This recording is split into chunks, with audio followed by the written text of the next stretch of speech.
یہ ہے سیدہ کا مقام، جس کے لیے نبی یہ کہتے رہے کہ سیدہ میرے جسم کا ٹکڑا ہے، وہ سیدہ بعد از نبی حق مانگ رہی ہیں مسلمانوں سے۔ آپ جانتے ہیں جب میری پاک سیدہ، آپ پہ رونے پہ پابندی تو نہیں ہے نا، رونے پہ پابندی نہیں ہے، آپ نے جس طرح سے فضائل سنے اب اسی طریقے کا آپ نے گریہ بھی کرنا ہے، اور آج ایسے گریہ کرنا جس طرح گریہ کرنے کا حق ہے۔ نہ جانے اگلا سال 3 جماعت الثانی کس کو نصیب ہو۔ تو اگر کوئی ویسے میرے مولا یہاں پہ بیٹھے ہوئے تمام مومنین کو عمر دراز عنایت کرے، لیکن اگر کوئی پہنچ گیا میرے مولا کی بارگاہ میں تو یہ تو کہہ سکتا ہے مولا میں کچھ نہیں لایا، لیکن میں نے آپ کی زوجہ کی مظلومیت پہ چند آنسو بہائے تھے، وہ آپ کی نظر ہیں۔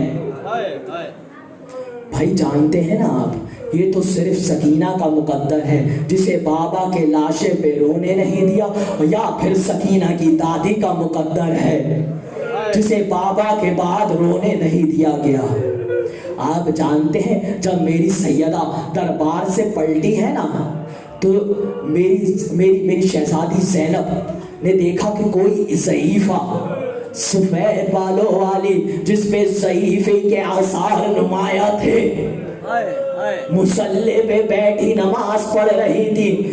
جیسے ہی میری شہزادی زینب نے یہ دیکھا تو فوراً میری شہزادی زینب نے کہا، میری شہزادی زینب کو جلال آ گیا، کہا میری ماں کے مصلی سے ہٹ جا ضعیفہ۔ میری شہزادی سیدہ نے شہزادی زینب کے جانب رخ کہا ماں کو نہیں پہچانا؟ میری شہزادی زینب نے رو کے کہا واہ، صرف 3.5 گھنٹوں میں یہ حال ہو گیا ہے کہ بال سفید ہو گئے ہیں، کمر جھک گئی ہے۔ میری سیدہ نے کہا جناب زینب سے میں تو صرف 3.5 گھنٹے میں ضعیف ہو گئی، سلام ہو میری جناب زینب پر جو کوفے سے شاہ۔ بھائی کوئی کہتا تھا میں کہوں گا سیدہ آپ بڑی مظلوم ہیں، میری بی بی فاطمہ زہرا سلام اللہ علیہا آپ بڑی مظلوم ہیں۔ بھائی آپ دربار گئی، لیکن جب آپ دربار گئی تو ساتھ آپ کے حسن و حسین تھے، اب ساتھ حسن و حسین تھے، سلمان اور فضہ تھی، بھائی سر پہ رضا تھی، لیکن میں ہاتھ جوڑ کے کہوں سیدہ آپ کی بیٹی آپ سے مظلومیت میں آگے بڑھ گئے، سر پہ رضا